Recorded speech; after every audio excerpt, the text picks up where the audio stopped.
नमस्कार, DD news पर आप दो टूक देख रहे हैं। मैं हूं अशोक श्रीवास्तव। पाकिस्तान इन दिनों लगातार सुर्खियों में बना हुआ है और सुर्खियों में किसी अच्छे कारण से नहीं बना, बल्कि पाकिस्तान में जो कुछ हो रहा है, जिस तरह से वहां पर बलूच लिबरेशन आर्मी ने पाकिस्तान और पाकिस्तानी सेना की ऐसी की तैसी कर रखी है। पाकिस्तानी सैनिक अपने जान बचाने के लिए भाग रहे हैं। पाकिस्तान के अंदर अज्ञात हमलावर पाकिस्तान के जो आतंकवादी हैं उनको एक एक करके निशाना बनाकर मार रहे हैं। हाफिज सईद जैसा आतंकवादी जो मोस्ट वांटेड भारत का आतंकवादी है, उसके मारे जाने की भी खबर आ रही है, उसके घायल होने की खबर आ रही है। यह भी कहा जा रहा है कि वो किसी बिल में दुबक गया डर के मारे। इस तरह की तमाम खबरें हैं जो पाकिस्तान को लेकर लगातार सुर्खियों में बनी हुई हैं। इन सुर्खियों के बीच प्रधानमंत्री नरेंद्र मोदी का एक पॉडकास्ट भी सुर्खियों में है। और प्रधानमंत्री नरेंद्र मोदी का जो पॉडकास्ट है, उसमें प्रधानमंत्री नरेंद्र मोदी ने पाकिस्तान पर भी चर्चा की है। और इस चर्चा में उन्होंने पाकिस्तान को लेकर के प्रधानमंत्री नरेंद्र मोदी की और एनडीए सरकार की जो नीतियां थी, उन पर भी खुलकर बात की है। प्रधानमंत्री नरेंद्र मोदी ने पाकिस्तान को लेकर किस तरह से पाकिस्तान का बंटवारे के बाद पाकिस्तान का निर्माण हुआ, लेकिन पाकिस्तान ने कैसे संघर्ष का रास्ता चुना, भारत से प्यार मोहब्बत से नहीं रहा बल्कि संघर्ष का रास्ता चुना, और उसके बाद पाकिस्तान कैसे आतंकिस्तान बनता गया, और फिर भारत की तरफ से, और खास करके नरेंद्र मोदी ने अपने शासनकाल की बात करी है कि कैसे नरेंद्र मोदी ने प्रधानमंत्री के तौर पर शांति की एक पहल की पाकिस्तान के साथ। लेकिन पाकिस्तान के साथ जब जब शांति की पहल की, तब तब पाकिस्तान की तरफ से विश्वासघात मिला। और यह विश्वासघात एनडीए सरकार के साथ भी हुआ, प्रधानमंत्री नरेंद्र मोदी के साथ भी हुआ। लेकिन उसके बाद प्रधानमंत्री नरेंद्र मोदी कुछ कहते नहीं हैं। लेकिन देखने वाली बात यह है कि उस विश्वासघात के बाद भारत ने एक तरफ सर्जिकल स्ट्राइक की, बालाकोट में एयर स्ट्राइक की, और आज पाकिस्तान की जो दुर्गति हो रही है वो देश देख रहा है, दुनिया देख रही है। पाकिस्तान दाने दाने का मोहताज है। आटे के लिए वहां पर दंगे हो चुके हैं। मैंने पहले ही बताया कि बड़े बड़े आतंकवादी वहां बिलों में दुबके हैं अपनी जान बचाने के लिए। सैनिक वहां पर जो है वो अपनी जान बचाने के लिए भाग रहे हैं। पाकिस्तान के हुक्मरान कटोरा लेकर दुनिया भर में जो है वो टहल रहे हैं। यह पाकिस्तान की स्थिति हो गई है। तो आज सवाल सबसे बड़ा यह है कि पाकिस्तान ने जो विश्वासघात किया, उसने पाकिस्तान के लोगों की तो हालत, उसके कारण जो है पाकिस्तान में जो आवाम है, पाकिस्तान के जो आम लोग हैं, उनकी स्थिति तो खराब हुई है। लेकिन साथ साथ पाकिस्तानी हुक्मरानों ने अपने देश का भी बड़ा नुकसान किया है। इन सब पर भी चर्चा होनी चाहिए। खासकर यह चर्चा इसलिए भी जरूरी है कि कोई माने या ना माने, लेकिन सच तो यह है कि पाकिस्तान को लेकर प्रधानमंत्री नरेंद्र मोदी की जो नीतियां हैं,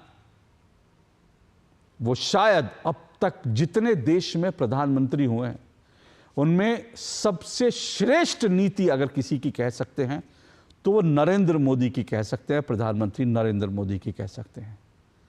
ये कहने के लिए जब मैं ये कह रहा हूं तो बहुत संभव है कि बहुत सारे लोग ये कहें कि गोदी मीडिया वाले ये कह रहे हैं, ये तो गोदी एंकर है। लेकिन सच तो यह है कि इस सच को स्वीकार करना ही होगा। सच तो यह है कि यह फैक्ट है।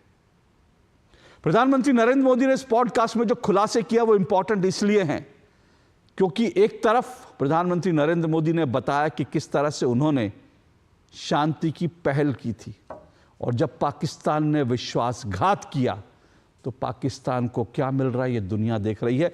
आज दो टूक में इसी पर हम चर्चा करेंगे। खोल दिए हर राज, पाकिस्तान के तमाम राज प्रधानमंत्री नरेंद्र मोदी ने अपने इस पॉडकास्ट में खोल दिया। इसीलिए आज हम इसी पर चर्चा करेंगे। खोल दिए हर राज, पाकिस्तान धोखेबाज। जी हाँ, इसी पर आज चर्चा होगी। इससे पहले कि आगे बढ़े, प्रधानमंत्री नरेंद्र मोदी की जो 3 इंपॉर्टेंट बाइट्स हैं वो आपको जरूर सुननी चाहिए। पहली जो बाइट है, प्रधानमंत्री नरेंद्र मोदी ने पाकिस्तान का जो बंटवारा हुआ, भारत का बंटवारा हुआ, पाकिस्तान निर्माण बना, उसको लेकर उन्होंने कहा कि भारत में लोगों ने अपने दिल पर पत्थर रखकर बंटवारा करा, क्योंकि मुसलमान एक अलग देश मांग रहे थे, लेकिन उसके बावजूद पाकिस्तान ने संघर्ष का रास्ता चुना। सुनिए जरा प्रधानमंत्री ने बंटवारे को लेकर और पाकिस्तान के निर्माण पर क्या कहा।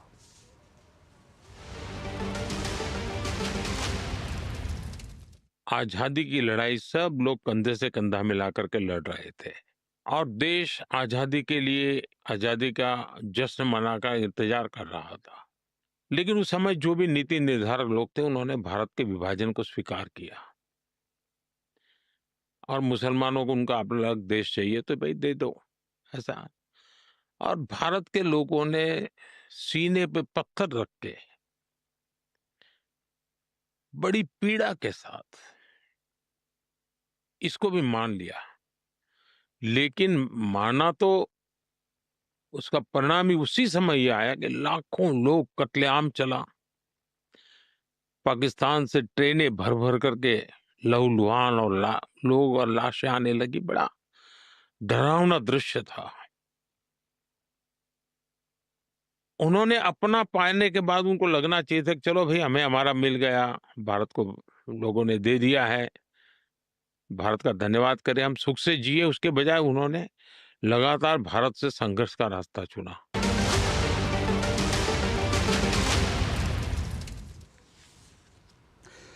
तो पाकिस्तान ने संघर्ष का रास्ता चुना और उसके बाद पाकिस्तान का क्या हश्र हुआ। पाकिस्तान एक टेरर स्टेट बन गया, आतंकिस्तान बन गया।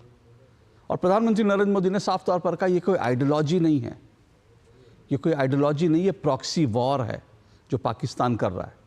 और दुनिया में कहीं पर भी आतंकी हमले होते हैं तो उसका कहीं ना कहीं लिंक जो है वो पाकिस्तान में जाकर मिलता है। और खास तौर से उन्होंने ओसामा बिन लादेन का भी जिक्र किया। सुनिए जरा।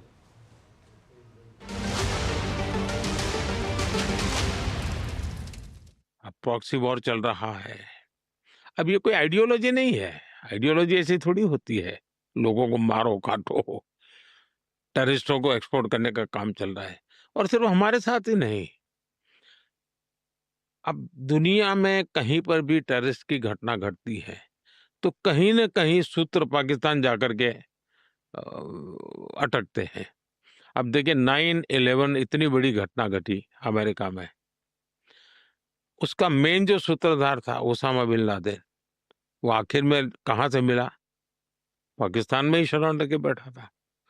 तो दुनिया पहचान गई है कि ये प्रकार से आतंकवादी प्रवृत्ति, आतंकवादी मानसिकता, और वो सिर्फ भारत ही नहीं, दुनिया भर के लिए परेशानी का केंद्र बन चुका है।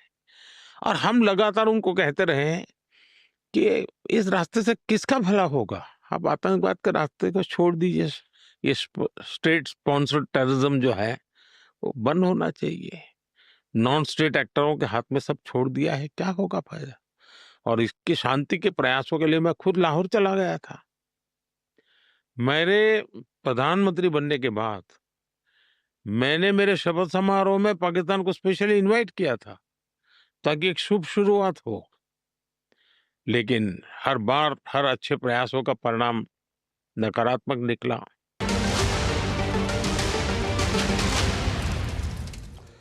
हर अच्छे प्रयासों का जो परिणाम नकारात्मक निकला, ये कहा प्रधानमंत्री नरेंद्र मोदी ने। और उन्होंने कहा कि हमने तो एक ब्रेक थ्रू के लिए जो है, प्रधानमंत्री नरेंद्र मोदी ने जब पहली बार शपथ ली थी तो नवाज शरीफ पाकिस्तान के जो प्रधानमंत्री थे उनको शपथ ग्रहण समारोह में बुलाया। उसके बाद प्रधानमंत्री नरेंद्र मोदी खुद लाहौर गए, लेकिन हर बार पाकिस्तान ने विश्वासघात किया।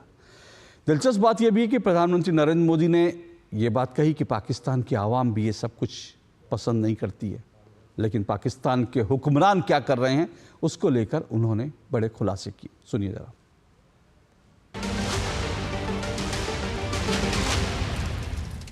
संबंध सुधारने की सबसे बड़ा ब्रेक थ्रू था प्रधानमंत्री बनते ही शपथ समारोह में उनको निमंत्रित करना। ये अपने आप में बहुत बड़ी घटना थी और कई दशकों के बाद हुई थी घटना। और शायद जो लोग मुझे 2013 में सवाल पूछते थे कि मोदी की विदेश नीति क्या होगी, उन सबने जब ये सुना कि मोदी ने सार्क देशों के सभी नेताओं को शपथ समारोह में बुलाया तो चौंक गए थे। और इस निर्णय के इस प्रक्रिया जो हुई थी उसके संबंध में हमारे उस वक्त के राष्ट्रपति प्रणब मुखर्जी साहब, उन्होंने अपनी किताब में जो संस्मरण लिखे हैं उसमें इस घटना का वर्णन बहुत बढ़िया ढंग से किया है। और सचमुच में भारत की विदेश नीति कितनी स्पष्ट है और कितनी आत्मविश्वास से भरी है, उसके दर्शन हो चुके थे। और भारत शांति के प्रति कितना प्रतिबद्ध है, उसका संदेश दुनिया के सामने साफ-साफ गया था। लेकिन परिणाम सही नहीं मिले।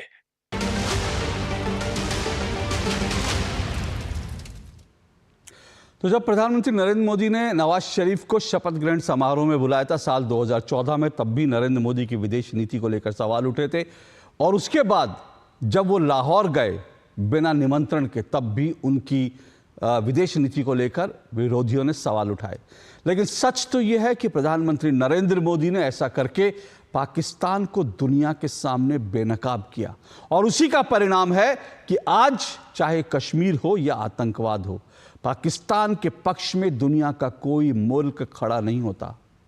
और भारत का विपक्ष अक्सर प्रधानमंत्री नरेंद्र मोदी पर आरोप लगाता है, बल्कि जब कभी भी उनके लाहौर दौरे की बात होती है तो विपक्ष कहता है वो बिरयानी खाने गए थे। प्रधानमंत्री नरेंद्र मोदी बिरयानी खाने नहीं गए थे, बल्कि पाकिस्तान को सबक सिखाने से पहले एक अंतिम मौका देने गए थे, जिसको पाकिस्तान ने गंवाया।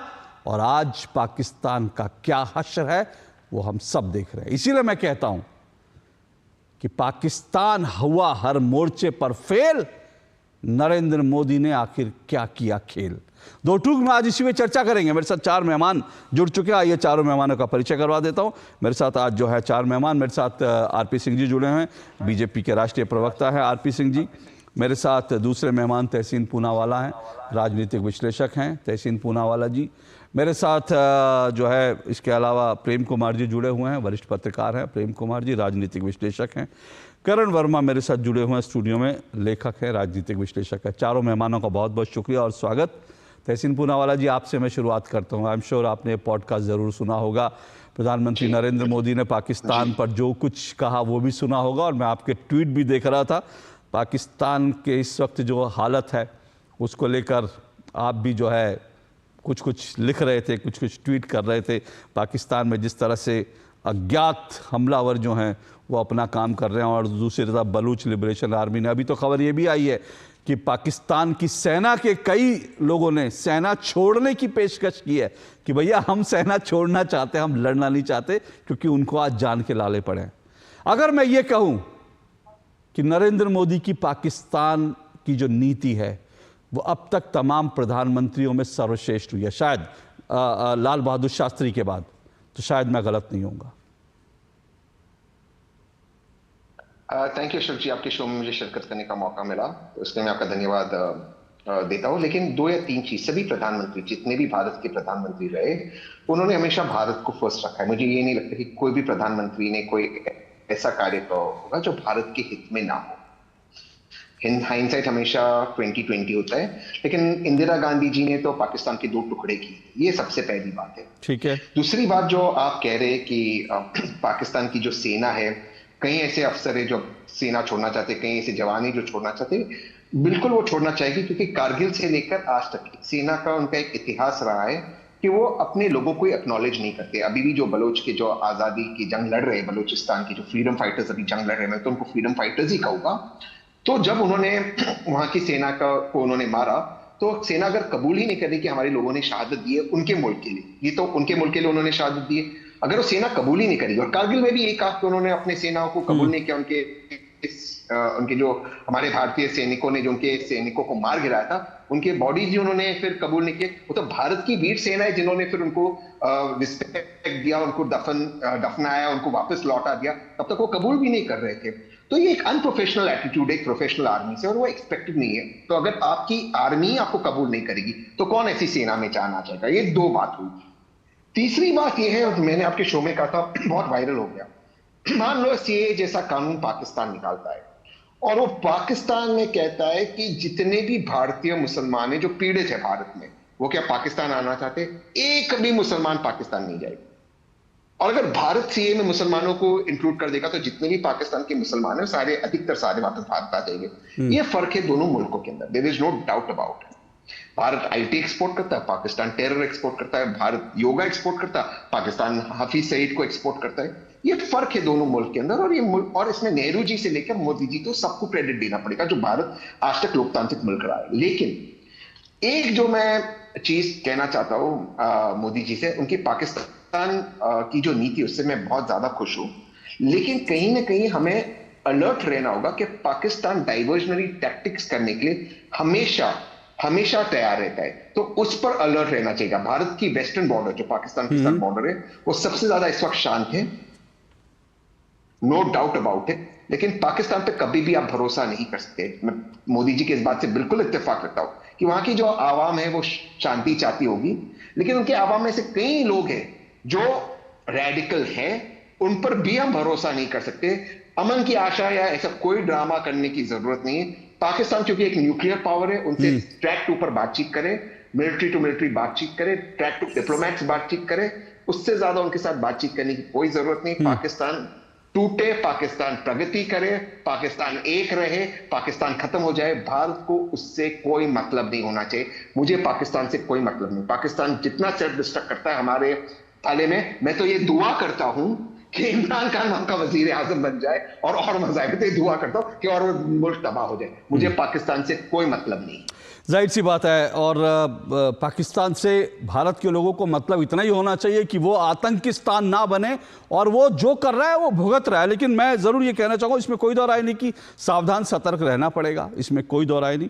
और मैं एक अपनी भूल सुधार भी कर लूँ आप, क्योंकि मैंने इंदिरा जी को मिस किया, इसमें कोई दो राय नहीं। लाल बहादुर शास्त्री, इंदिरा गांधी, इन्होंने भी जो पाकिस्तान पॉलिसी थी वो एग्रेसिव पॉलिसी थी और उसके रिजल्ट भी आए।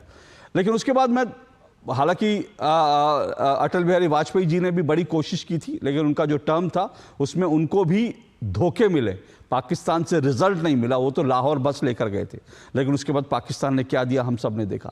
लेकिन मैं कह रहा हूं कि अगर रिजल्ट ओरिएंटेड आज के दौर में, क्योंकि आज पाकिस्तान जिस तरह से अलग थलग पड़ा है, जिस तरह से आज पाकिस्तान जो है वो बिखरने टूटने के कगार पर पड़ा है, तो उसमें कोई दो राय नहीं कि आज अगर पाकिस्तान की स्थिति है तो उसका बहुत हद तक श्रेय इस सरकार को और प्रधानमंत्री नरेंद्र मोदी को जरूर मिलना चाहिए। लेकिन आरपी सिंह जी, पाकिस्तान से सावधान रहना होगा, ये जो है तहसीन पूनावाला कह रहे हैं। और जाहिर सी बात है कि प्रधानमंत्री नरेंद्र मोदी ने कहा हमने मौके दिए, बार बार मौके दिए।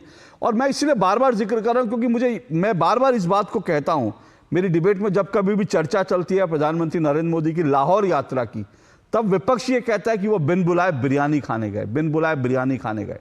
लेकिन सच बात यह है, क्योंकि इस पर डिबेट करने का मौका नहीं मिला, लेकिन आज मैं इस बात पर डिबेट करते हुए कह रहा हूं कि सच बात तो यह है कि वो पाकिस्तान को एक आखिरी चांस दिया था, और शायद इसीलिए आज दुनिया भारत पर यकीन करती है, पाकिस्तान पर यकीन नहीं करती, क्योंकि भारत ने आउट ऑफ द वे जाकर पाकिस्तान को जो है शांति के मौके दिए। क्या कहेंगे आप सर? अशोक जी नमस्कार, मेरे को पैनलिस्ट को, आपके सारे श्रोताओं को सबको नमस्कार। एक बात समझें जी, जो आप कह रहे हैं ना आखिरी मौका दिया था, वही कारण था कि उसके बाद जब हमने अभिनंदन वाला जो मामला हुआ उसमें पूरा का पूरा मिडिल ईस्ट भारत के साथ खड़ा था जी, पाकिस्तान के साथ नहीं खड़ा था। और जबकि पहले ये होता था कि मिडिल ईस्ट पूरा का पूरा पाकिस्तान के साथ खड़ा होता था, अमेरिका पाकिस्तान के साथ खड़ा होता था। ये बदल हुआ नीति के अंदर, क्योंकि मोदी जी ने बड़ी स्पष्टता से कह दिया कि हम पाकिस्तान से संबंध अच्छा रखना चाहते हैं, अगर नहीं चाहता तो हमारे पास रास्ता कोई बचा नहीं। और जब जब पाकिस्तान ने शरारत की, भारत ने बराबर जवाब दिया, उसमें कोई शर्मसार नहीं हुआ भारत की नहीं नहीं नहीं हमें, जैसे शर्म शेख में माफी चाहता हूँ कहते हुए मनमोहन सिंह जी शर्म शेख में जिस प्रकार से भारत को शर्मसार किया था, ये कहकर कि पाकिस्तान भी आतंक से प्रताड़ित है। सच यह है कि पाकिस्तान तो आतंक की जननी है, और ये भी बड़ा स्पष्ट है कि पाकिस्तान के अंदर एक ढंग से फीड किया गया लगातार, जैसे हिंदुस्तान के खिलाफ खड़े। हमारे यहाँ कभी मीडिया में या ओवरऑल नैरेटिव में कभी पाकिस्तान को लेकर कोई चर्चा नहीं होती, परंतु पाकिस्तान में रेगुलर भारत को लेकर जिस प्रकार की चर्चाएं, जिस प्रकार से माहौल खड़ा किया गया, वो पूरा का पूरा जो उनका फलक्रम है इसी बात पर है कि एंटी इंडिया वो कष्ट है। और वो मोदी जी ने अच्छे ढंग से एक्सपोज भी किया और उस पर कार्रवाई भी करी। और अब वहां के अवाम को भी कुछ हद तक समझ आने लगा कि ये एक जानकर हमको एक और धकेला जा रहा है। और उसका कारण है कि आज वहां पर अलग अलग जगहों पे वो पाकिस्तान ऑक्युपाइड कश्मीर हो, मेरा स्टैंड आपको पता ही है क्या है उस बारे में, और चाहे वो बलूच हो चाहे वो बाकी जगहें हो, वहां पर आज रिबेल्स खड़े हो गए हैं, क्योंकि वे नहीं चाहते कि उनकी कम्युनिटीज पाकिस्तान की जो पॉलिसीज है उसके चलते हुए डूबे। जो आज वहां पर जो हालत है उसके चलते हुए उसका नुकसान उनकी कम्युनिटीज फेस करे। और इसमें भी कोई शक नहीं है कि पाकिस्तान शरारत करेगा तो पाकिस्तान को उसका मुंह तोड़ जवाब मिलेगा, ये भारत ने बड़ा स्पष्ट कर दिया। और उसमें कहीं कोई उनको गलतफहमी रहनी नहीं चाहिए। वो बेशक जब हमने सर्जिकल स्ट्राइक की तब, चाहे हमने एयर स्ट्राइक करी तब, चाहे जब अगला मौका मिलेगा जब फिर स्ट्राइक होगी तब, ये बड़ा स्पष्ट है कि अगर आप नहीं बाज आओगे तो आपको उसका ईंट का जवाब पत्थर से मिलेगा सुनिश्चित ही। लेकिन आरपी सिंह जी, आपने सर्जिकल स्ट्राइक की बात करी। एक तो विपक्ष की तरफ से बार बार सर्जिकल स्ट्राइक पे कई बार सवाल भी उठाए जाते हैं। कुछ लोगों ने बाकायदा ऑन रिकॉर्ड बोला सर्जिकल स्ट्राइक बोला इसको। दूसरी तरफ ये भी है, लोग कहते हैं कि भाई सर्जिकल स्ट्राइक का नतीजा क्या आया? पाकिस्तान तो अब भी कश्मीर में जब मौका लगता है आतंकी वारदात को अंजाम देता है। आज भी एक घटना हुई है। देखिए जरा जो घटनाएं हो रही हैं उनका तुलना कर लें, जो आज से 4 साल पहले, 5 साल पहले, 10 साल पहले जितनी घटनाएं होती थी उसके कंपैरिजन में ऑलमोस्ट 70-80% घटनाएं कम हुई हैं। आज यही कारण है कि पाकिस्तान वहां पर मतलब कश्मीर के अंदर अपना नैरेटिव नहीं चला पा रहा, क्योंकि हमारी पॉलिसीज ठीक हैं। जिस प्रकार से आज वहां पर घर घर तिरंगा लहराया जाता है, वहां पर जिस प्रकार से राहुल गांधी जी तिरंगा यात्रा लेकर जा पाते हैं, वहां जाकर अपनी बहन के साथ गेम्स खेल पाते हैं, वहां पर एक दूसरे के साथ बर्फ के गोलों के साथ खेल कर पाते हैं, तो ये सब तभी पॉसिबल हुआ जब हमारी पॉलिसीज ठीक थी। और आगे भी हमारी पॉलिसीज ठीक रहेंगी। जो मैं वापस से कह रहा हूं कि पाकिस्तान नहीं रहेगा बहुत दिन तक। पाकिस्तान नहीं रहेगा ज्यादा मतलब वो जो हो रहा है वहां पर, जो हालात है नीचे सबको दिखते हैं कैसे हालात हैं, और वहां पर जिस प्रकार से माहौल खड़ा हुआ है वो दिखता है कैसा माहौल है। और मैं आपके चैनल पे कह रहा हूं कि पाकिस्तान ऑक्युपाइड कश्मीर भारत का हिस्सा होगा और हमारी सरकार के रहते ही होगा। पाकिस्तान नहीं रहेगा। पाकिस्तान और पाकिस्तान के कब्जे वाला कश्मीर जो है वो भारत का हिस्सा होगा, जल्द होगा, हमारी सरकार रहते होगा। ये आरपी सिंह जी कह रहे हैं। प्रेम कुमार जी, अशोक जी, नहीं आप मुझे मालूम है सर, आप पहले भी कह चुके हैं। मैं बार बार याद दिलाता हूं 370 को लेके भी आपने मेरी प्रोग्राम में भविष्यवाणी की थी, और ये भविष्यवाणी भी आप करते हैं। उम्मीद करूंगा ये भविष्यवाणी भी जल्द सच हो, जैसे 370 को लेकर आपकी भविष्यवाणी सच हुई थी। लेकिन प्रेम कुमार जी, आपको लगता है, आप मानेंगे कि क्या कश्मीर पर आतंकवाद पर भारत सरकार ने, मोदी सरकार ने पाकिस्तान को दुनिया में अलग थलग तो खड़ा कर दिया है? अब पाकिस्तान के राग अलापने का कोई फर्क नहीं पड़ता, दुनिया उस पर भरोसा नहीं करती। देखिए अशोक जी, ये तो निश्चित है कि पाकिस्तान दुनिया में अविश्वसनीय देश के रूप में आज खड़ा है। और पाकिस्तान आज खड़ा है अविश्वसनीय देश के रूप में, तो इसको आप इस रूप में देखिए कि 1947 के बाद पाकिस्तान ने जो राह चुनी वो तानाशाही वाली राह, डेमोक्रेसी वाली राह नहीं चुनी। या बाद में जब बांग्लादेश बना, बांग्लादेश ने भी तकरीबन मोटे तौर पर वही राह चुनी, वह भी लोकतंत्र को बनाए नहीं रख सका, थोड़े समय का लोकतंत्र रहा। ये हिंदुस्तान का तत्कालीन लीडरशिप था, चाहे वो पंडित नेहरू हो, चाहे महात्मा गांधी रहे, चाहे गोविंद पटेल जी रहे। ये तत्कालीन नेतृत्व ने जो डेमोक्रेसी इंडिया को दी, उसी लिगेसी को लेकर हम आज खड़े हैं। तो इसको हम इसकी अहमियत को भी चिन्हित करें। उसके बाद आए आपके प्रश्न पर, निश्चित रूप से पाकिस्तान के साथ भारतीय जनता पार्टी की नीति मोदी सरकार में 2 हिस्सों में आप बांट सकते हैं। एक हिस्सा जब वो जा रहे थे पाकिस्तान में, आपने जिसका वर्णन किया कि जिसका इस्तेमाल इस रूप में हुआ कि पाकिस्तान को नीचा या गलत मोर्चे पर खड़ा दिखाया जाए। लेकिन यहीं पर एक बात हम चूकते भी हैं। लेकिन ऐसा करते हुए हमने एक हफ्ते बाद जो पठानकोट की घटना घटी थी, जब मोदी जी लौटे थे हिंदुस्तान में, तो उस पठानकोट की जांच करने के लिए पाकिस्तान की आईएसआई को बुलाना भी एक ऐसा कृत्य था जिसका जस्टिफिकेशन हमें आज तक नहीं समझ में आता। वो तो समझ में आता है कि आप गए पाकिस्तान, नवाज शरीफ के सामने, दुनिया के सामने जेस्चर दिया, आपने पहले ओथ सेरेमनी में पाकिस्तान को बुलाया, हालांकि सार्क के नाम पर ही सही, लेकिन पाकिस्तान को बुलाया। आज सार्क कहीं खड़ा नहीं है, वो भी एक अलग चैप्टर है। लेकिन आज पाकिस्तान कहाँ खड़ा है? आज पाकिस्तान चाइना के साथ खड़ा है। अभी हमारे बीजेपी के नेता कह रहे थे कि हम पाक ऑक्युपाइड कश्मीर ले लेंगे, लेकिन पाक ऑक्युपाइड कश्मीर में नया फैक्टर क्रिएट हो गया कि उसके इलाके उसने चीन को उपयोग करने के लिए दे दिए हैं। अब वो लेना और मुश्किल हुआ है मोदी रिजिम में। इस बात को भी चिन्हित करने की आवश्यकता है। तो पाकिस्तान आज बर्बाद हुआ है, तो इसका आप अगर श्रेय देते कि मोदी सरकार के कारण हुआ है। अफगानिस्तान किस लिए हुआ भाई? ईरान इराक में इराक कैसे बर्बाद हुआ? उन पूरे दुनिया के फलक पर हम देखेंगे तो जिन देशों ने भी आतंकवाद को प्रश्रय दिया, आतंकवाद को प्रश्रय देने का काम किसने किया?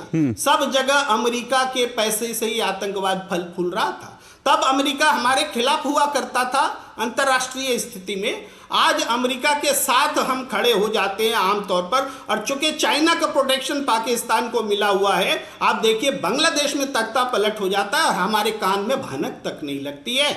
ये हालात में है। तो ये स्थिति ये बताती है कि आप जो निष्कर्ष निकाल रहे थे कि मोदी प्रधानमंत्री जी के रूप में सर्वश्रेष्ठ हैं, तो ये बातें उस बात का खंडन करती हैं। ये मैं कहना चाहता हूं। ठीक है, करण वर्मा जी, हाँ एक मिनट करण वर्मा जी रिस्पॉन्ड करना चाहते हैं, लेकिन मैं एक बात जरूर कहूंगा, चीन के पाले में पाकिस्तान कब नहीं था सर?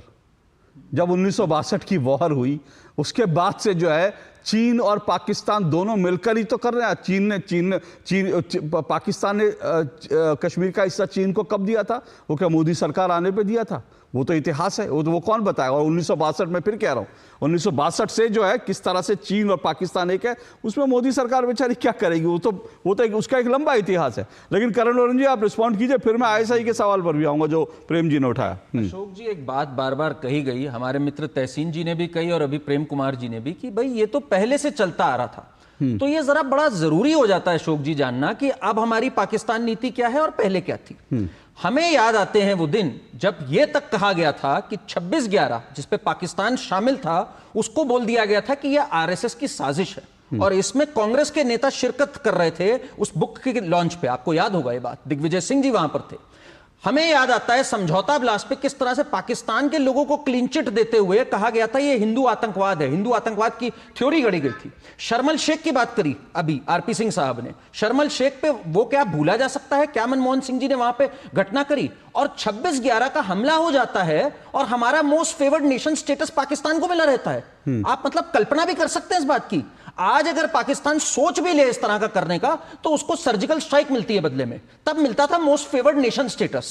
तो ये जरा हमें समझना चाहिए कहां से हम कहां आए। मणिशंकर अय्यर जैसे लोग कांग्रेस पार्टी के जाते थे पाकिस्तान से, कहते थे भाई हमारी मदद करिए, मोदी जी को हटा दीजिए यहां से, हमें तो आपसे बहुत प्यार है। तो ये जो अमन की आशा वाली बात जो तहसीन जी ने भी करी, ये कब पनप रही थी? अमन की आशा की पूरी जो ब्रिगेड थी, ये उसी जमाने में पनप रही थी जब ये लोग चाहते थे भाई दोस्ती हो, आतंकवाद होता है तो होए, हमें साथ में क्रिकेट मैच खेलना है, हमें इनकी पिक्चरें देखनी है, हमें इनके आर्टिस्ट को यहां वेलकम करना है। तो जरा जमीन आसमान का अंतर है। आज की तारीख में मैं एक बात बताऊंगा, जो आज पाकिस्तान में इकोनॉमिक हम क्राइसिस दे रहे हैं, खुद पाकिस्तान के शाह महमूद कुरैशी ने कहा ये हिंदुस्तान ने जो हमें FATF की ग्रे लिस्ट पे रखा लगातार 4 साल, उसका बहुत बड़ा योगदान है। और S जयशंकर साहब ने, हमारे फॉरेन मिनिस्टर ने कबूली ये बात कि बिल्कुल हमने अपनी पूरे डिप्लोमेटिक चैनल्स यूज करके पाकिस्तान को स्क्वीज किया। क्या हुआ मई 2023 में? एक आटे की बोरी के लिए लड़ रहे थे ये, इन्फ्लेशन 38% था। तो हमें तो बहुत गर्व है इस बात का कि हमने आपसे मोस्ट फेवर्ड नेशन स्टेटस छीना, हमने आपके खिलाफ एक कंसेंसस बनाया, और फाइनली हमने ये इंश्योर किया आप FATF के ग्रे लिस्ट पे रहें, लोगों को पता लगे कि आज आप क्या हैं। तो इसमें मेरा मानना है मोदी जी की जो नीति रही बहुत अलग रही प्रीडिसेसर से, और उसका नतीजा आज हम देख रहे हैं। इस पे उनको शाबाशी देनी आप पड़ेगी। जो कह रहे हैं उससे इस डिबेट में एक और डायमेंशन जो आता है वो ये है कि हम, जाहिर सी बात है, मैंने पहले ही कहा, लाल बहादुर शास्त्री ने जिस तरह से मुंह तोड़ जवाब दिया था, और उसके पहले जो है भारत में डेमोक्रेसी को लेकर जो भारत में उस वक्त आज़ादी के बाद उसका प्रेम जी ने जिक्र किया, ठीक है, उसको बिल्कुल स्वीकार करना चाहिए। और लाल बहादुर शास्त्री हो, इंदिरा गांधी हो, उनका स्वीकार करना चाहिए। छोटी सी बात और मैं जोड़ दूं, हाँ। बीएस धनोआ ने सर, जो हमारे एयर चीफ थे, उन्होंने कहा हम रेडी थे 26/11 के बाद वार करने के लिए, हमारे हाथ बंधे हुए थे। मैं उसी पर आ रहा हूं। तो मैं सिर्फ ये कह रहा हूं कि इसको हम अगर इस डिबेट को इस रूप में ले जाएं कि मोदी सरकार कम से कम जो पहले की 10 साल की यूपीए सरकार थी, मनमोहन सिंह प्रधानमंत्री थे और विदेश मंत्री अलग अलग लोगों, वो जिस समय जो है उससे अगर तुलना करते हैं, कंपैरिजन करते हैं, तो मोदी सरकार ने एक बड़ा ब्रेक थ्रू किया। जबकि पिछली सरकार, शर्म अल शेख का जिक्र आया और आपने कुछ जिक्र किया कि 26/11 का मुंबई आतंकी हमला, उसके बाद भी मोस्ट फेवर्ड नेशन पाकिस्तान बना रहा, और उसके बाद भी जो है हम अमन की आशा के दीप जलाते रहा, और उसमें भारत के कई पत्रकार, बुद्धिजीवी शामिल होते थे। तो वो सारा जो पार्ट था, वो पार्ट जो है उसकी तुलना में मोदी सरकार की नीतियां जो है वो रिजल्ट देने वाली है। मैं आऊंगा इस पर, तहसीन आप आना चाहते हैं, लेकिन एक सवाल भी आईएसआई को लेकर भी मेरा सवाल बना हुआ है, मैं आऊंगा उस पर इस छोटे से ब्रेक के बाद।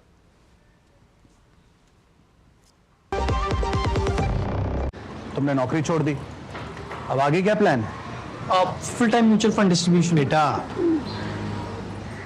इतने में घर कैसे चलेगा? पापा, मेरे पास 150 क्लाइंट्स ऑलरेडी हैं और नए क्लाइंट्स मिलते रहते हैं। अब नौकरी छोड़कर full time mutual fund distributor ही बनूंगा। आप भी मेरी तरह म्यूचुअल फंड डिस्ट्रीब्यूटर बन सकते हैं। जानिए कैसे? mfdkareshuru.com पर। तो करें शुरू। Under the Honorable PM's leadership, an unprecedented push to yoga has been given. Today, yoga is playing a significant role in enhancing health and wellness across the world. PM Yoga Awards are given in recognition to outstanding contributions by individuals and organizations to the field of yoga. These awards carry a trophy, certificate and a prize of 25 lakh rupees. Hurry! Send your entries through MyGov platform before 31st March. Visit Ministry of Ayush website or MyGov platform for more details.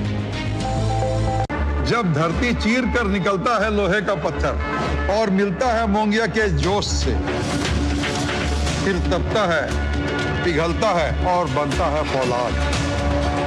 अब होता है सरिया सारी खूबियों के साथ। Mongia steel, मजबूत देश का मजबूत सरिया। जो लक्ष्य चुना था समझ आने लगा है। जीएलए यूनिवर्सिटी, उच्च लक्ष्य की निश्चित प्राप्ति। Ashutosh Verma, mutual funds distributor. अरे सर जी, म्यूचुअल फंड वाले खुद ही कहते रहते हैं डायरेक्ट इन्वेस्टमेंट कर लो। सारे डायरेक्ट इन्वेस्टमेंट करेंगे तो आपका कौन पूछेगा? हम यहाँ क्यों बैठे हैं? गड्डी सीखने के लिए? सर जी, म्यूचुअल फंड्स का भी सेम फंडा है। शुरुआत में किसी ना किसी को तो म्यूचुअल फंड्स की सारी जानकारी देनी होगी ना। मैंने भी शुरुआत करनी। आप भी मेरी तरह म्यूचुअल फंड्स डिस्ट्रीब्यूटर बन सकते हैं। जानिए कैसे mfdkareshuru.com पर। तो करें शुरू। गोल्डी मसाले के 100 ग्राम के स्पेशल पैक्स में फ्रेशनेस लॉक है। ऐसे गोल्डी मसाले, जहां जाएं रिश्ते बनाएं। तोटुक आप देख रहे हैं, तोटुक में हम चर्चा कर रहे हैं प्रधानमंत्री नरेंद्र मोदी ने पॉडकास्ट में पाकिस्तान को लेकर जो कहा और आज पाकिस्तान जो हालात, जिस हालात में, उसको लेकर चर्चा। इन दोनों का एक संबंध है। संबंध सीधा से है कि प्रधानमंत्री नरेंद्र मोदी ने बताया कि कैसे उन्होंने ब्रेक थ्रू करने की कोशिश की, पाकिस्तान के साथ संबंध सुधारने की कोशिश की, उसको शांति प्रयास के मौके दिए, लेकिन पाकिस्तान ने विश्वासघात दिया, और विश्वासघात दिया तो पाकिस्तान को आज क्या मिला, इन्हीं सब पर हम चर्चा कर रहे हैं। 4 मेहमान मेरे साथ जुड़े हुए हैं। आरपी सिंह जी जुड़े हुए हैं बीजेपी से, तहसीन पूनावाला जी जुड़े हुए राजनीतिक विश्लेषक हैं, प्रेम कुमार जी जुड़े हुए राजनीतिक विश्लेषक पत्रकार हैं, करण वर्मा जी जुड़े हुए लेखक और राजनीतिक विश्लेषक है। तहसीन पूनावाला जी, आप कुछ कहना चाह रहे थे, लेकिन मैं उस पर एक सवाल जोड़ूंगा। देखिए, शर्म अल शेख का जिक्र आया अभी, जिसका जिक्र अभी आरपी सिंह जी ने किया। मैं देख रहा था मनमोहन सिंह बलूचिस्तान ब्लंडर, आज बलूचिस्तान को लेकर चर्चा हो रही है। उस समय शायद भारत में बहुत सारे लोग बलूचिस्तान को लेकर, जो मतलब आम लोग हैं, वो शायद नहीं जानते, राजनीतिक विश्लेषक पत्रकार जरूर जानते होंगे, लेकिन आम लोग शायद बलूचिस्तान का जो फैक्टर है वो नहीं समझते होंगे। ये जो समझौता मनमोहन सिंह जी ने किया था शर्म एल शेख में जाकर के, उसने अगर ये समझौता होता, अगर इसका विरोध नहीं हुआ होता और ये एज इट इज होता, तो आज बलूचिस्तान या BLA जो कुछ कर रहा है, आज पाकिस्तान वैसे भी कह रहा है कि भारत करवा रहा है, लेकिन आज तो खुलेआम कहता है कि भारत तो भाई स्वीकार कर चुका है कि भारत का रोल है बलूचिस्तान में और वहां पर जो कुछ कर रहा है। तो क्या अगर पिछले मनमोहन सिंह सरकार के 10 साल से कंपैरिजन करूं तो आपको लगता है मेजर शिफ्ट है? देखिए अशोक जी, आप तो जानते कि भारत की स्टेटेड फॉरेन पॉलिसी रही है कि किसी भी मुल्क में हम फॉरेन इंटरफेरेंस नहीं करेंगे, चाहे कोई भी प्रधानमंत्री हो। तो पाकिस्तान कुछ भी करे, उसमें कोई क्रेडिबिलिटी नहीं थी। और इसे मैं एक अलग तरीके से देखता हूं, जो इजिप्ट में शर्म एल शेख में हुआ था।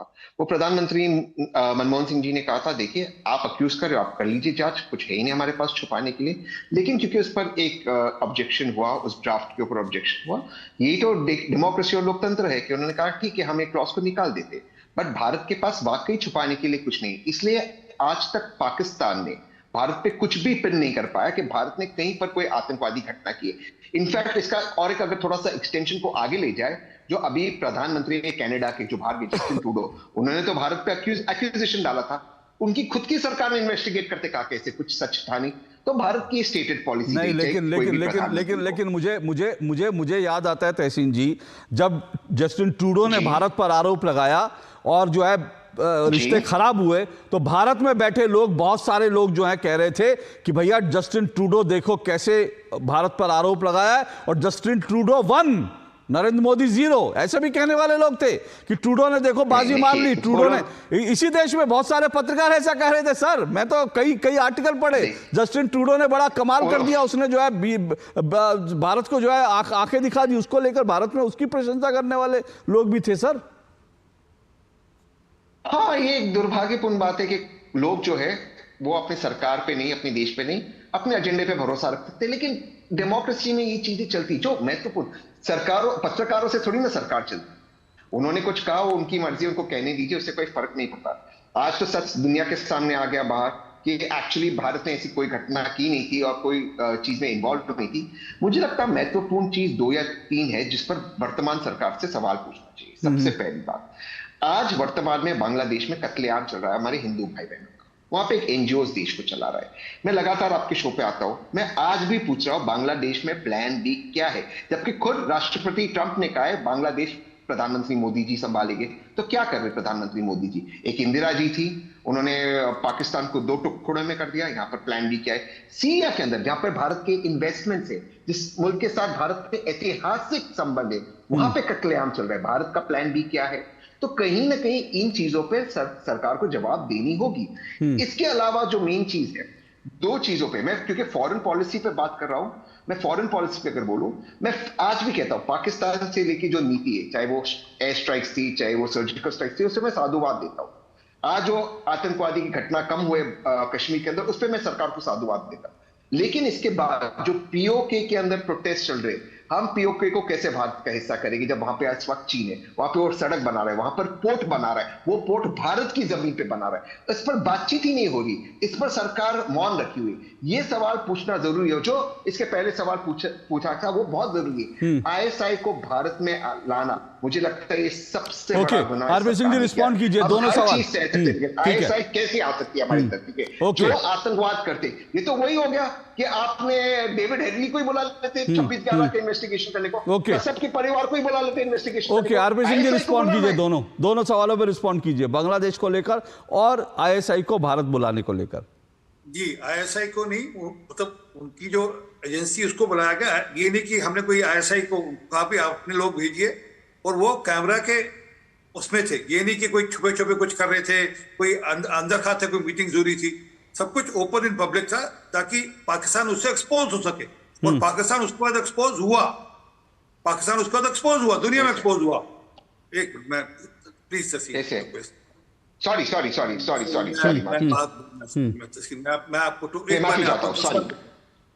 मैं माफी चाहता हूं, प्लीज बोलिए आप।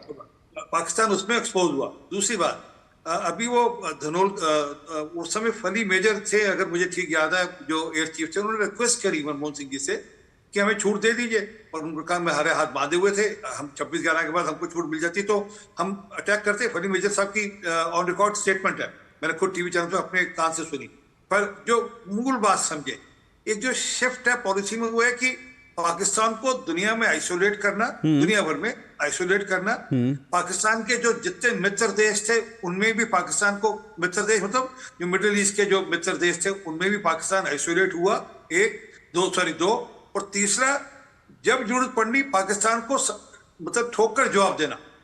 वो मैंने जो कहा सर्जिकल स्ट्राइक, जिसपे सर्जिकल स्ट्राइक कहते रहे, जिसपे कहते रहे कि चिड़िया भी नहीं मरी, चाहे वो बालाकोट हो जिसपे ये कहते हैं कुछ नहीं हुआ, तो उस सब में पाकिस्तान के अंदर भी जवाब है, अंदर भी समझ लग गई। आपको शायद वो सीन याद होगा जब पाकिस्तान के एक लीडर ऑफ द ऑपोजिशन ने कहा था कि मैं जनरल साहब से मिलने गया, ये on the floor of the house था कि मैं जनरल साहब से मिलने गया और जनरल साहब पसीने छूट रहे थे, जनरल साहब कांप रहे थे, पत्तों की तरह कांप रहे थे कि अगर हमने वापस हिंदुस्तान का सैनिक नहीं किया, बिल्कुल तो हम पाकिस्तान ही रहेगा। अब आइए पाकिस्तान ऑक्युपाइड और बलूचिस्तान की बात पर।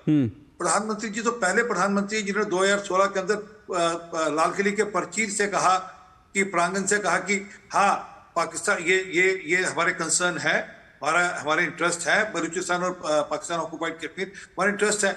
अमित शाह जी ने फिर रीट्रेट किया अभी जब 2019 के अंदर वापस से कि पाकिस्तान ऑक्युपाइड हमारा हिस्सा है और ये हम वापस लेकर रहेंगे। जबकि राहुल गांधी तो 2019 6 अगस्त को कह रहे थे कि कश्मीर के अंदर कत्लो गैरत हो गया, खूब खून बहा जा रहा है, वहां पर लोगों की लाशें का ढेर लग गया है। और उसको बाद में इमरान खान ने यूएन में जाकर एग्जैक्टली उन्हीं के वर्ड कोट किए।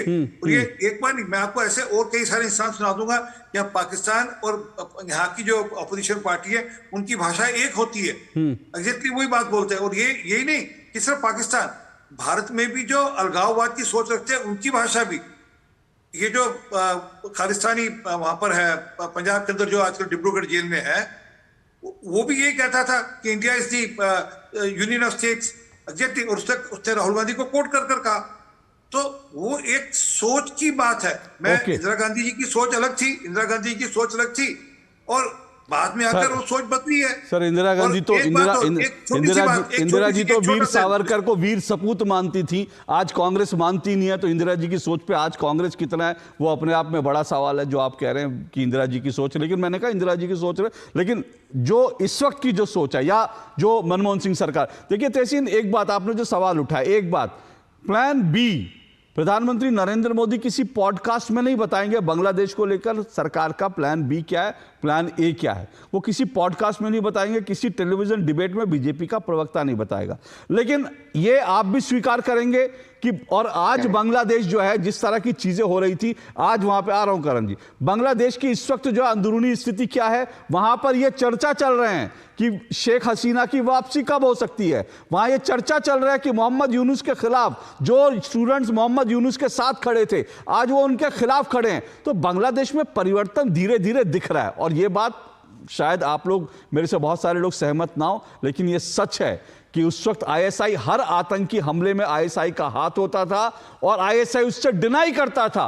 और भारत ने आईएसआई को भी एक मौका दिया, जब उन्होंने कहा हमें जांच का मौका दीजिए तो उन्होंने कहा भैया आओ आप जांच करो, और वो मुझे भी याद है इन कैमरा हुआ था सब कुछ। और अल्टीमेटली दुनिया के सामने, प्रेम जी आपको हंसी आ सकती है, आपको हंसी आ सकती है, बिल्कुल आपको हंसना चाहिए, लेकिन सच बात यह है उसके बाद आईएसआई दुनिया की वो विश्वसनीय नहीं रह गई, दुनिया की उसकी विश्वसनीयता खत्म हो गई, क्योंकि वो हर आतंकी हमले के बाद कहता था हमारा हाथ नहीं है। भारत ने जो है झूठे, आप 26/11 में कितने डॉजियर मनमोहन सिंह ने दिए थे, क्या एक डॉजियर भी पाकिस्तान माना, क्या एक डॉजियर भी आईएसआई माना, क्या एक डॉजियर भी दुनिया के लोग माने?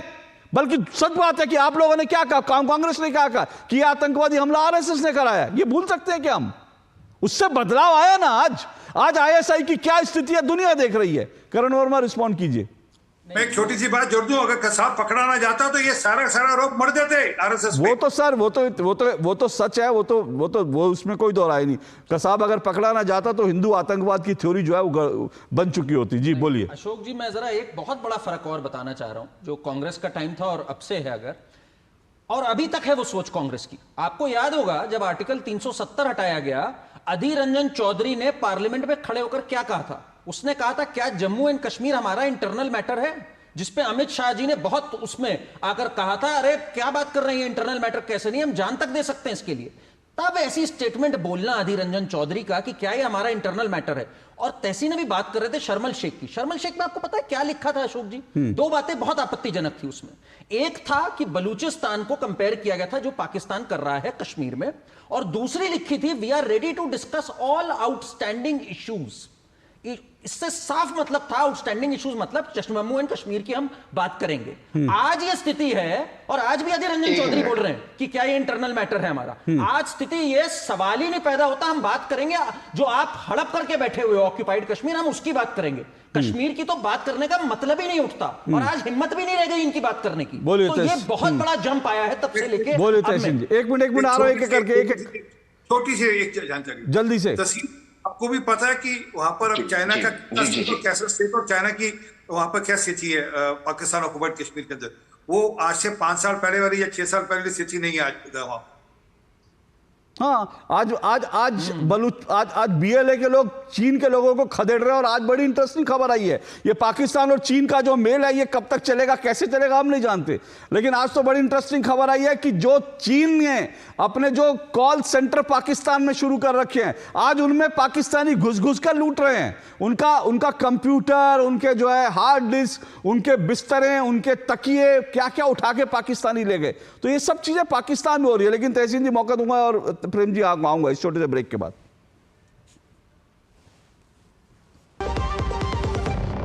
एक ऐसा तबका जो रिटायरमेंट के बारे में आज भी बिल्कुल नहीं सोचता, वो है औरतें। औरतें कमा के भी वल्नरेबल हैं। सो एनपीएस एक इक्वालिटी ला रहा है, हम सब एक बराबर प्लेटफॉर्म पे हैं। अपने बेहतर कल को सुनिश्चित करने के लिए एनपीएस जरूरी है।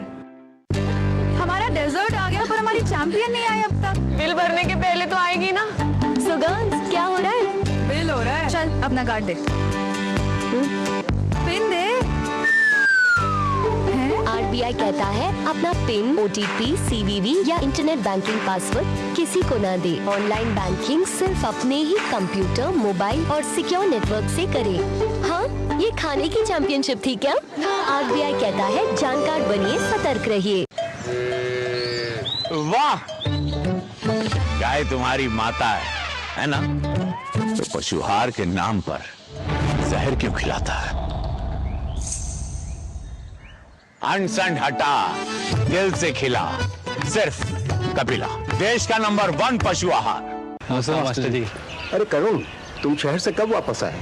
परसों आया मास्टर जी, माँ का बार बार फोन। अच्छा गिरधर, तुमने जो जानकारी दी उससे मेरे बेटे का काफी भला हुआ। Thank you sir. यार गिरी, तो पॉपुलर बन गया तू? पॉपुलर नहीं यार, डिस्ट्रीब्यूटर बन गया म्यूचुअल फंड्स का। मैं इन सभी की मदद करता हूँ, उनका भला होता है तो वो दुआ देते हैं। वाह यार, अगर आप भी मेरी तरह म्यूचुअल फंड्स डिस्ट्रीब्यूटर बनना चाहते हैं तो चाहिए mfd-शुरू.com पर। तो करें शुरू। जो लक्ष्य चुना था समझ आने लगा है। जीएलए यूनिवर्सिटी, उच्च लक्ष्य की निश्चित प्राप्ति।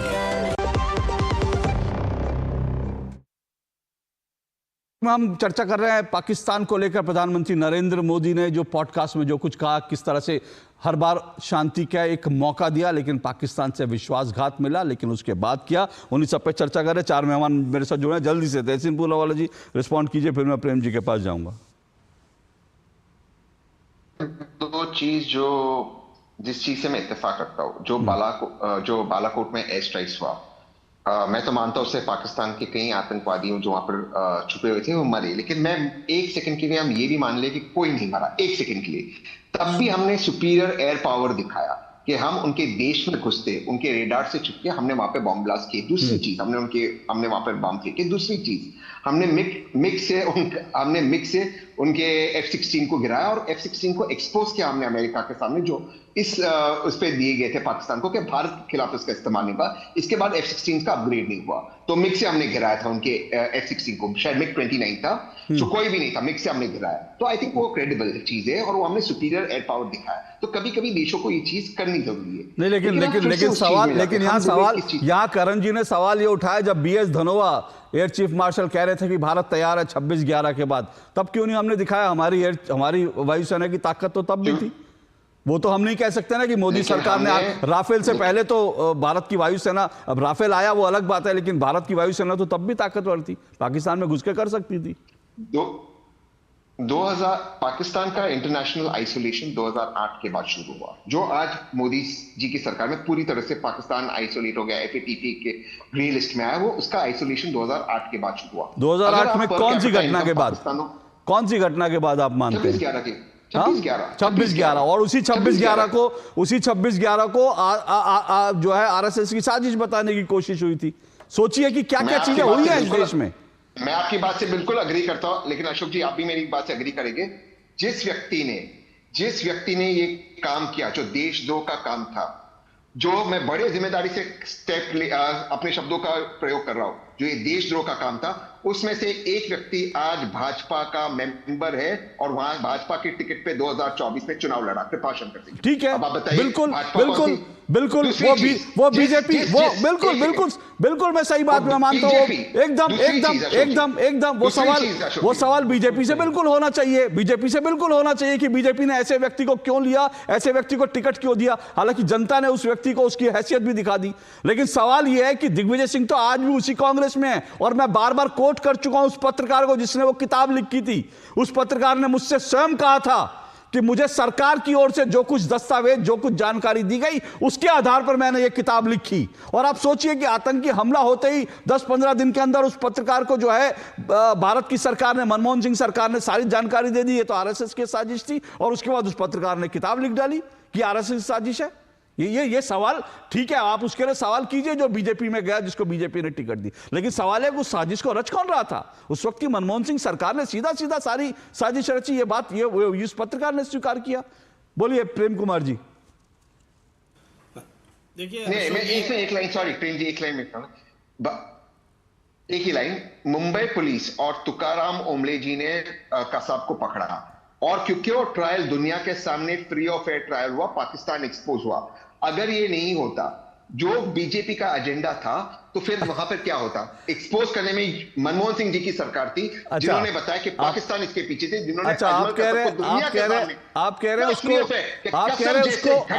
कसाब को पकड़ने का श्रेय मनमोहन सिंह सरकार को है, ये कह रहे हैं आप? तुकाराम ओमले मुंबई पुलिस को, बिल्कुल तुकाराम ओमले को तो हम तो बार बार कह रहे हैं, तुकाराम ओमले ने, सुनिए, तुकाराम ओमले का तो ये देश हमेशा कर्जदार रहेगा, इस देश के हिंदू हमेशा कर्जदार रहेंगे, क्योंकि तुकाराम ओमले नहीं होते तो इस देश के हिंदू आज भी आतंकवादी होते।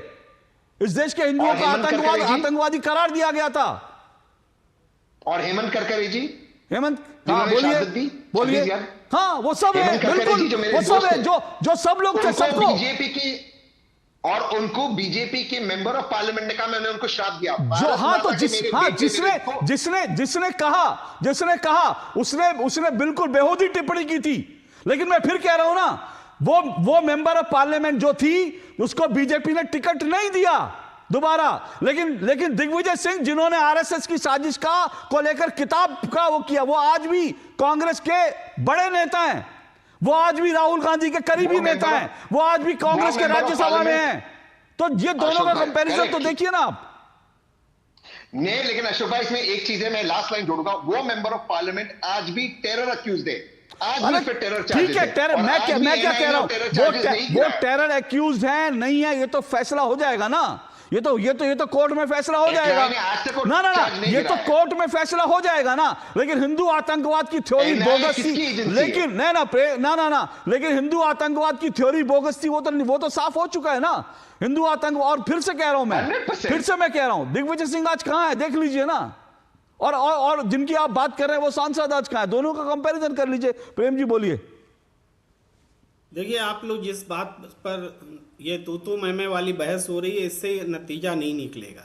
लेकिन थोड़ा पॉइंटर में हम कहें तो क्या ये कहना चाहते हैं आप कि तत्कालीन कांग्रेस सरकार ने पाकिस्तान के आतंकवादियों को बुलाया कि आओ हमारे देश पे हमला करो? क्या ये कहना चाहते हैं? तो इस तरह से बात नहीं की जानी चाहिए मेरे हिसाब से। दूसरी बात ये है, मोस्ट फेवर्ड नेशन की बात वर्मा जी कह रहे थे। मैं ये कहना चाहता हूँ, मोस्ट फेवर्ड नेशन का दर्जा यूपीए सरकार में ही नहीं था, भाई मोदी जी की आज 11 साल की सरकार है, 5 साल तक तो मोस्ट फेवर्ड नेशन पाकिस्तान रहा। उस समय भी राजा पठानकोट हमला हुआ, उस समय भी राजा बालाकोट हमला हो रहा था। ये 2019 में जाकर के आपने मोस्ट फेवर्ड नेशन का दर्जा छीना। तो इस आधार पर एक सरकार को पाकिस्तान परस्त बता देना और एक दूसरी सरकार को पाकिस्तान से लड़ने वाला बता देना, ये कोई विश्लेषण नहीं। प्रेम जी पहले नहीं प्रेम जी देखिए, पाकिस्तान परस्त तो मैं नहीं कह रहा हूं, ये तो देश की जनता, मैं कौन होता हूं पाकिस्तान परस्त कहने वाला। लेकिन मैं ये तो कह सकता हूं कि हाँ, हिंदू आतंकवाद की थ्योरी गढ़ी गई थी, ये तो मैं कह सकता हूं। ये तो मैं कह सकता हूं ना कि किस तरह से जो है 26/11 के आतंकी हमले को जो है वो आरएसएस की साजिश बताने की कोशिश की। ये तो फैक्ट्स है ना, जो फैक्ट्स है उससे हम कहां कैसे भाग सकते हैं। एक छोटा सा ब्रेक ले रहा हूं, ब्रेक के बाद आरपी सिंह जी रिस्पॉन्ड करना चाह रहे हैं, छोटे से ब्रेक के बाद। Ashutosh Verma, mutual funds distribute. अरे सर जी, म्यूचुअल फंड वाले खुद ही कहते रहते हैं डायरेक्ट इन्वेस्टमेंट कर लो। सारे डायरेक्ट इन्वेस्टमेंट करेंगे तो आपका कौन पूछेगा हम यहाँ क्यों बैठे हैं, गड्डी सीखने के लिए। सर जी, म्यूचुअल फंड्स का भी सेम फंडा है। शुरुआत में किसी ना किसी को तो म्यूचुअल फंड्स की सारी जानकारी देनी होगी ना, मैंने भी शुरुआत करनी। आप भी मेरी तरह म्यूचुअल फंड्स डिस्ट्रीब्यूटर बन सकते हैं। जानिए कैसे mfdkaresshuru.com पर। तो करें शुरू। जो लक्ष्य चुना था समझ आने लगा है। जीएलए यूनिवर्सिटी, उच्च लक्ष्य की निश्चित प्राप्ति। मेरी पसंद, मेरी पसंद, मेरी पसंद, मेरी पसंद, हमारी पसंद, हम सबकी पसंद। मजबूत देश का मजबूत सरिया होंगे steel. Under the Honorable PM's leadership, an unprecedented push to yoga has been given. Today, yoga is playing a significant role in enhancing health and wellness across the world. PM Yoga Awards are given in recognition to outstanding contributions by individuals and organizations to the field of yoga. These awards carry a trophy, certificate and a prize of 25 lakh rupees. Hurry! Send your entries through MyGov platform before 31st March. Visit Ministry of Ayush website or MyGov platform for more details. Master ji. अरे करुण, तुम शहर से कब वापस आए? परसों आया master जी, माँ का बार बार फोन। अच्छा गिरधर, तुमने जो जानकारी दी उससे मेरे बेटे का काफी भला हुआ। Thank you sir. यार गिरी, तब पॉपुलर बन गया तू। पॉपुलर नहीं यार, डिस्ट्रीब्यूटर बन गया म्यूचुअल फंड्स का। मैं इन सभी की मदद करता हूँ, उनका भला होता है तो वो दुआ देते हैं। वाह यार, अगर आप भी मेरी तरह म्यूचुअल फंड्स डिस्ट्रीब्यूटर बनना चाहते हैं तो चाहिए mfdkaresshuru.com पर। तो करें शुरू। चलिए, दो टुक आप देख रहे हैं, जल्दी से करण वर्मा 30 सेकंड।